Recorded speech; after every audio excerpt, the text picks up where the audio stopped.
Sa rocking, ipinaliwanag ng Rock Philippines ang isang military exercise na tinatawag na rocking na maaaring subukan ng isang individual. Narito ang aking report.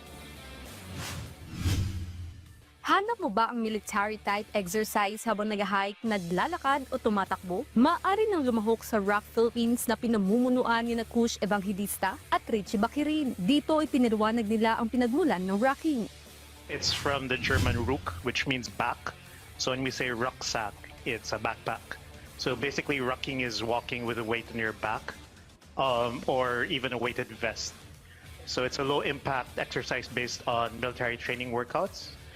And simply put, so if you hike in the mountains, that's rucking in the mountains. But if you hike urban, that's rucking.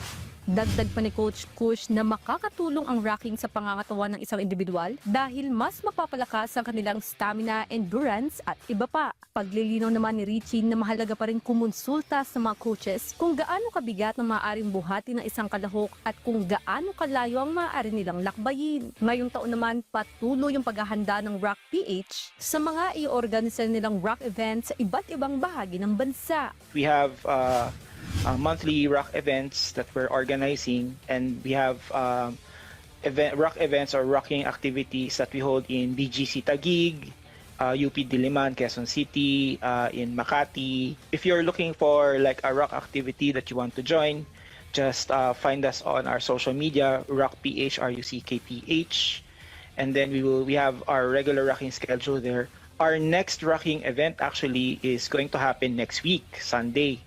So I'm inviting everybody. Bernadette Tinoy para sa Atetang Pilipino para sa Bagong Pilipinas.